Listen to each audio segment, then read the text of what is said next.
Nothing defines the people and their lifestyle more than their daily food. What people eat and in what form the food is served unquestionably underpins the core of the tradition. In fact, the ingredients might be the same, but the preparation will determine what the outcome will be in terms of character, taste, and presentation. After all, diversity is just a spice of life. You know, the average food network is likely to give you a larger-than-life host and a cast of contestants whose culinary tales further drums up the already dramatic set. Not here. Welcome to Afrodishes with a twist. And this week we're bringing together three ordinary Namibian food fanatics and observe how the foodies prepare their respective traditional dishes with finesse and a modern twist. Eventually, they will be judged based on their ability to take an ordinary dish and give it a kind of a spin that will wow the judges. Up for grabs for the overall winner is a whopping 10,000 Namibian dollars. This week we are in Windhoek, Namibia. My name is Esther Andone Shibute. But when I was in primary school, I was at a school with a lot of coloureds and bastard kids, and then they would always call me Easter instead of Esther. It went from Esther to Easter Bunny to just Bunny. So everybody calls me Bunny at home. I was raised by my godmother, my mom's older sister, because my dad wanted me to have a city sort of education. Bunny is at Oshetu Market, in the heart of Katutura. Here she is hoping to get all the ingredients needed in order to recreate one of her family's old classics. I was actually surprised to find, I remember this, also again way back at the village, my grandmother used this, it's like a root. I didn't even know what garlic was then. But I guess you'd call it like traditional garlic. And today, I actually found that at the market, and I was like, what are the odds? Here I am trying to reinvent my grandmother's bean dish. So I'm going to try and use a lot of ingredients. I've got Kapana spice. They have these little sachets, and that's basically it. Less is more. And of course, that priceless selfie moment for Esther and our enterprise. Please come support her. She's very affordable traditional food, guys. My wish is for Namibians, for us to sort of get out of our comfort zones, not to say, okay, fine, because I am an Oshambo lady, I'm only cooking strictly bamboo traditional food. You know what I mean? So if I'm going to open a restaurant like Papata, for example, I need to sort of incorporate other traditional meals as well. Great idea, Bunny. Needless to say, that fresh homegrown ingredients for traditional delicacies are in plenty supply at the open market across Namibia. Just look at all these products. These are naturally Namibian fresh produce, from the farm to the marketplace and ultimately on your plate. All of it at prices that will not make your wallet cringe. My name is Loran Ndiku Dimbwengini Akwake. I was born and raised in Windhoek, Namibia, specifically Vambo Lokasi. I was raised by my grandmother.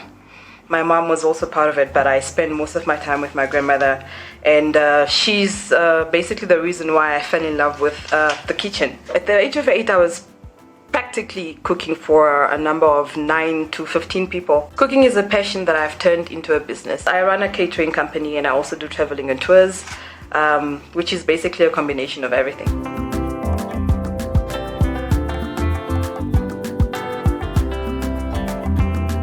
I've got two local traditional foods that I really, really love, and those are mopani worms and the wild berry, which is a fruit, like a very little tiny fruit.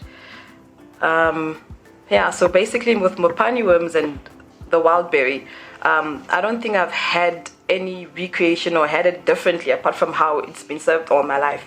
So my idea is to turn it into something completely different.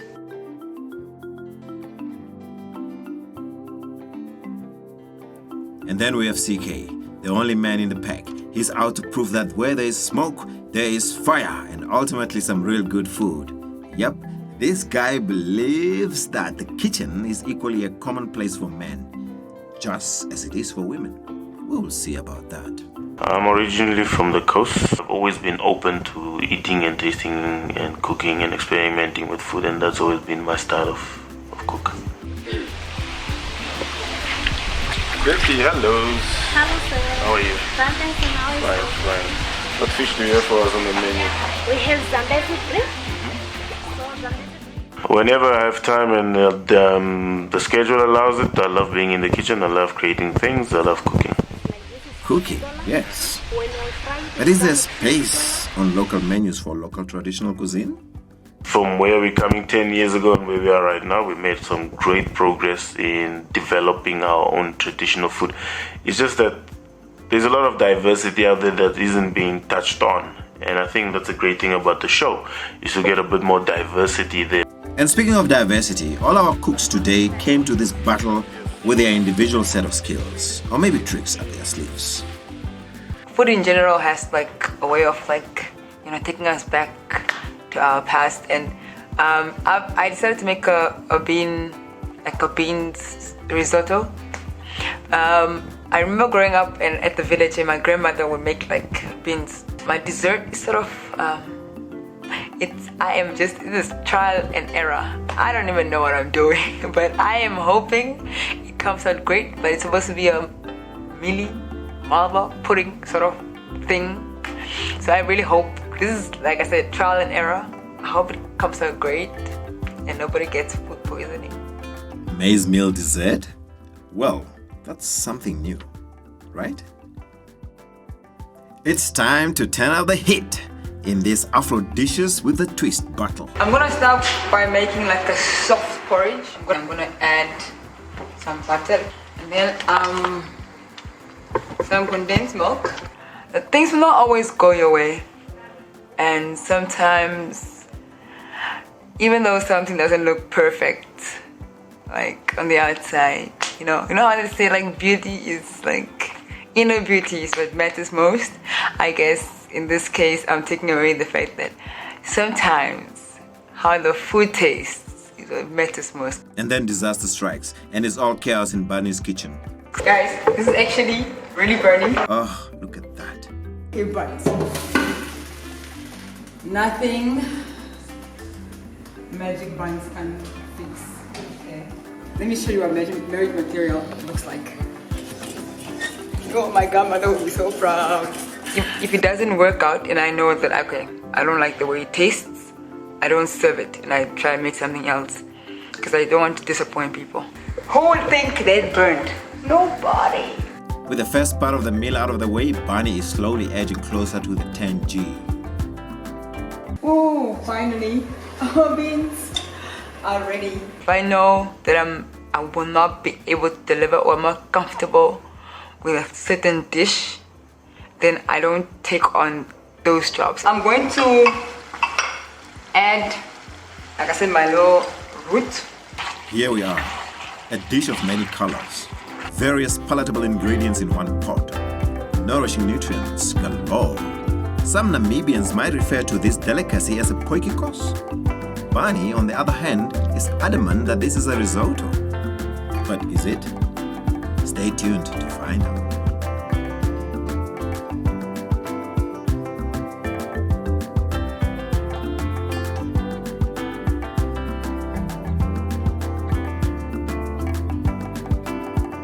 And now it's time for Ndiku to shake up things in the kitchen. 10,000 Namibian dollars still in the offing. The stakes are high. Will Ndiku match up to her nemesis?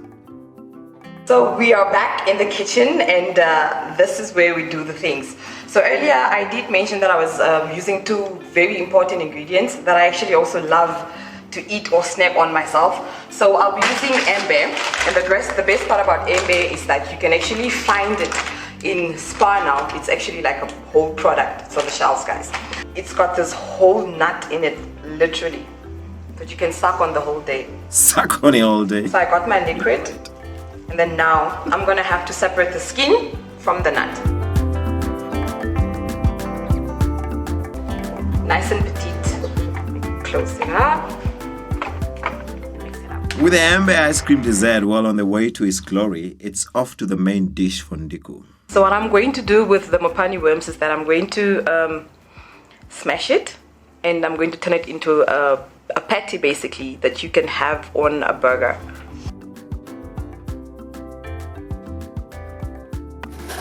So I'm just gonna stamp them.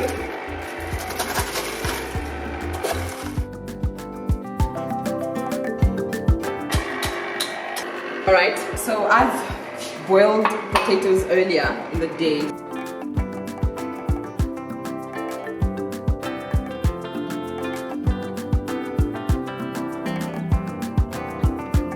I'm done with the mopani worm patty. Well, there it is. From Shandubala to the world. A burger patty like it was never seen before. And now, I think my ice cream has mixed up quite well. I'll now remove it and put it in the fridge so it can set.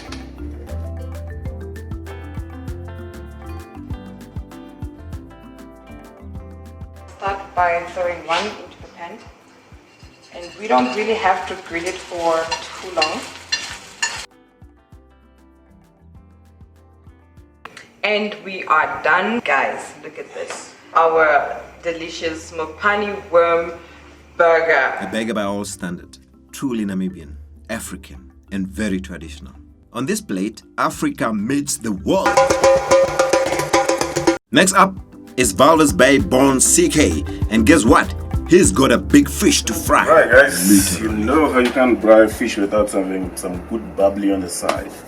So what we got some good fresh Zambezi bream. Unlike Barney and Diku, CK has opted for a live fire. So he's going wood, flames and all of that. 2 minutes before we can start using it. So what we're essentially going to do, we're going to fillet these babies up. Before I proceed anywhere, I forgot I have to put on my apron, so I'm ready. Because fish can be really messy. Just get the plastic, the plate. So essentially what I use for my fish is black lemon and black pepper, because that's all I need. Anything else is over the top, so we're just gonna quickly spice up these few pieces that we have here. Gives it a nice tangy flavor.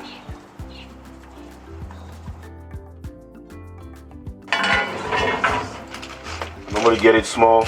And there's obviously different species of spinach as well. And the interesting thing that the lady said at the market is that they call it the 5 rand because it's obviously a relative of one of the species of spinach as well. So, but it doesn't matter. Spinach is spinach, whether you get one variety. The taste is always the same. The fiber content is high, and it's good for your digestive system. Meanwhile, CK's pots are on the grill and he's got to trot between the kitchen and the fireplace. This one will almost be ready as well to start sauteing the onions. And the bacon finally arrives. Quite an interesting combination, I must say. This will also go into the same pot. Then we'll put in the spinach after a while, maybe after 10 minutes or so, once that everything is cooked. These guys are done. We're gonna put them on there. Mixture looks like it's now cooked soft. That's our bacon with some onions. We have some green peppers in here, so we're gonna add now the spinach. Fry nicely with that mixture that we put in the pot. So it's not something that you do quickly, especially when you're cooking over a fire.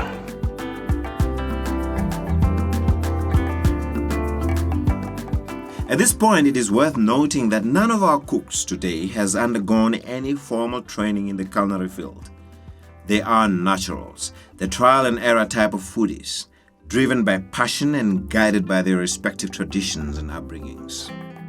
And another thing with me, cooking was not like I was taught it. It's all about observing. What's more, none of our featured cooks have ever prepared these same dishes before.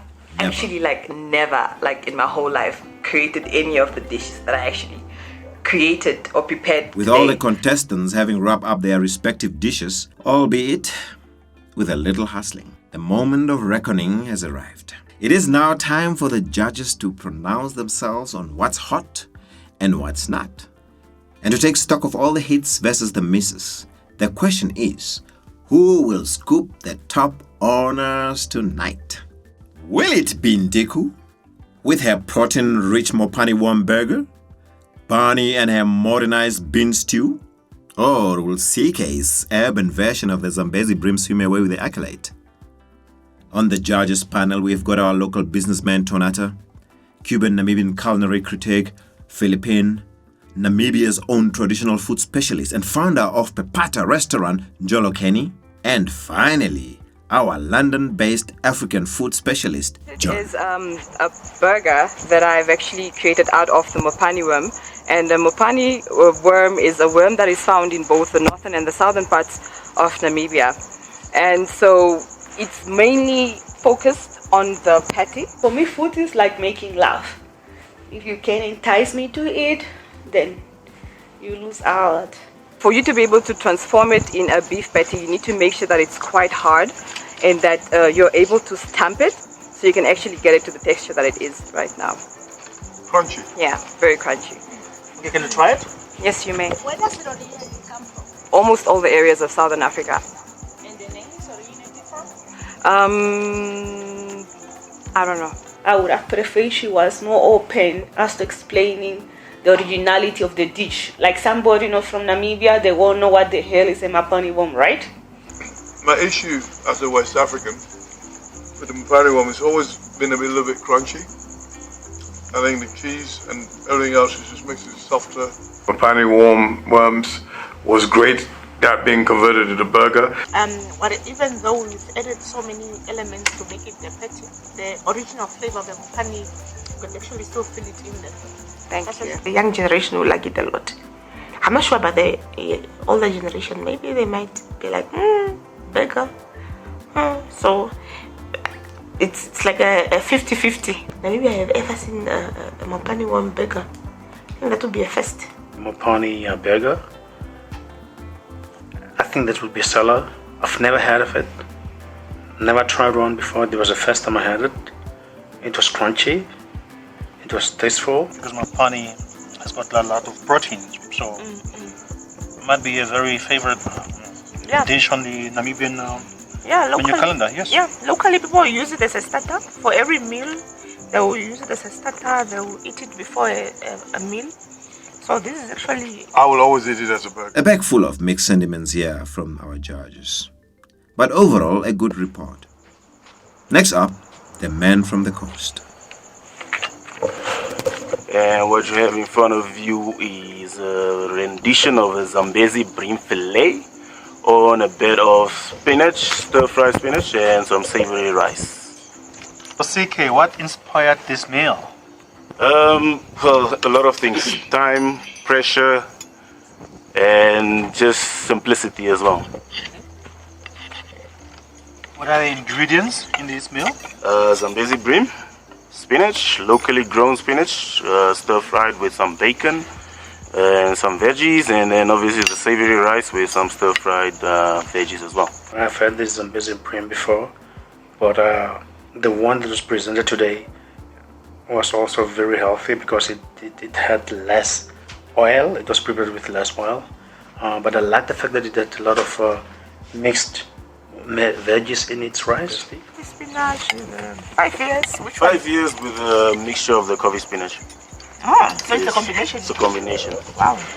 I don't even see a single bone in here. How did you do it? Well, I'm from the coast, so we know how to feel it. And then Judge John spoils the party. It wasn't different to what I expected from that kind of fish. I didn't think that there was a lot of creativity in that. But then CK pulls one Very back. tasty, very flavorish, very nice. And in comes Barney with her bean stew. From the look of things, the judges are captured.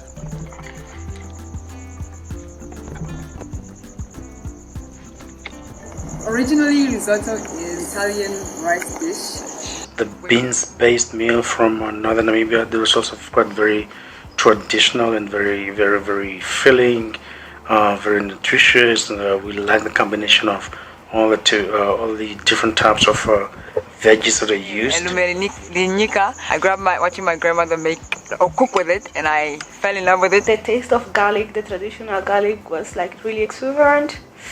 The mixture of the veggies with the makundas, it's really traditional. exciting, exuberant, flavor-wise was the best for me. But then Judge John picks up something odd. I'm a little bit confused because when you say risotto, I usually expect risotto to be like a half-cooked rice. Yes, that's why I said it's just like beans, like a bean risotto. Like So the beans are the risotto? Yes. The beans, I'm not going to call it a risotto because there's nothing about it that resembles or looks like or pretends to be a risotto. I think she needs to get a different name for it. Oh no, Bunny, what have you done? You nailed the recipe but got the name wrong.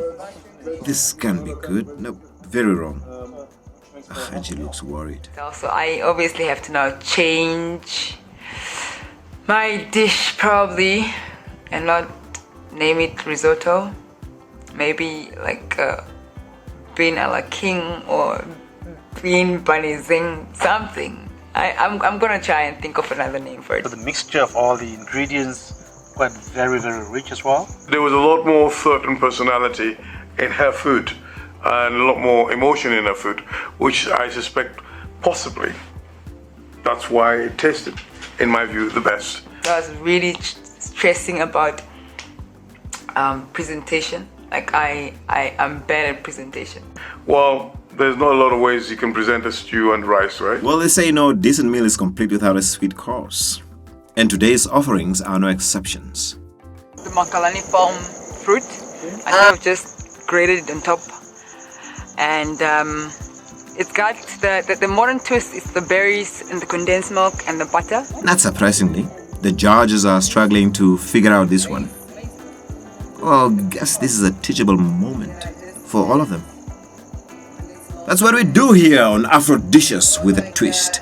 We never cease to amaze. You know how kids don't like pap? It actually makes them have pap. Yeah, they won't even get a taste of it. Yeah, they won't even know they're having pap. So you are treating them to a pap. I think I sort of might have failed in the creativity or in the presentation.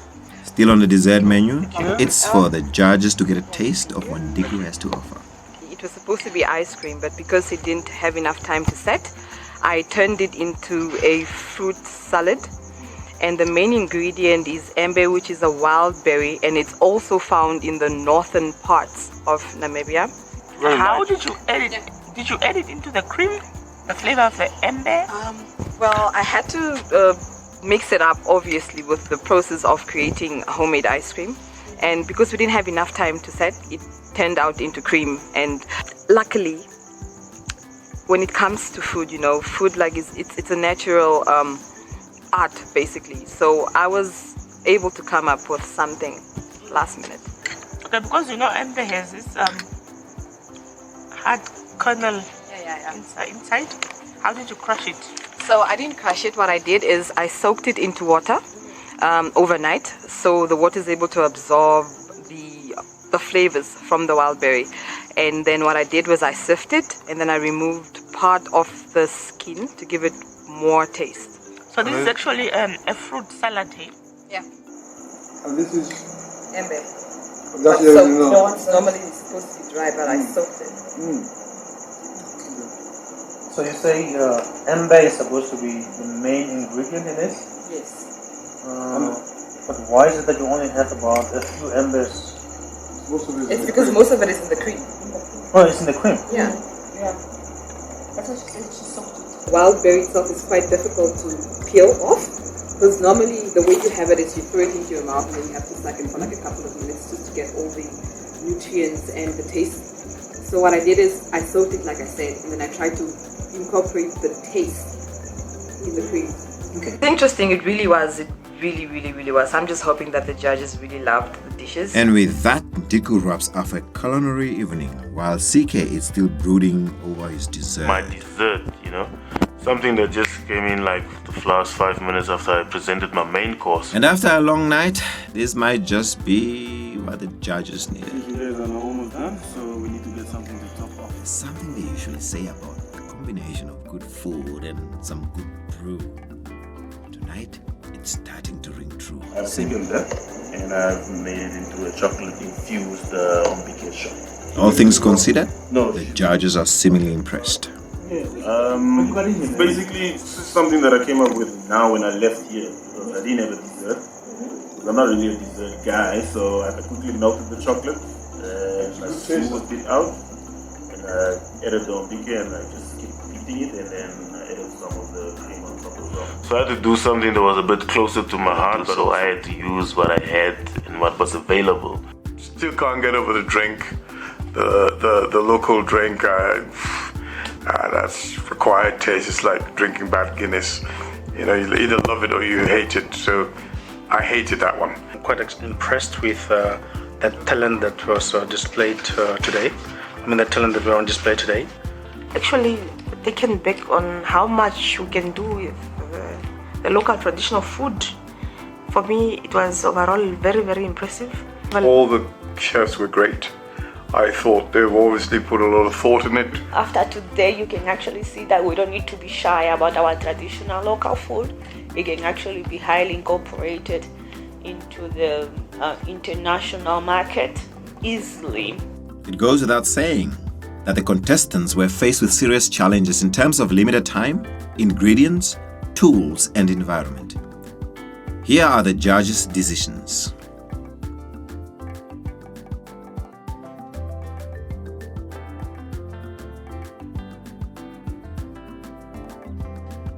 And now for the moment that we have all been waiting for. The overall winner of the premier Afrodishes with a twist battle and a whopping 10,000 Namibian dollars in prize money is Estabani. CK takes the second place, with Ndiku coming in third. What's worth noting, however, is that all our foodies were out to recreate their childhood's most comforting food memories. And that much they have accomplished.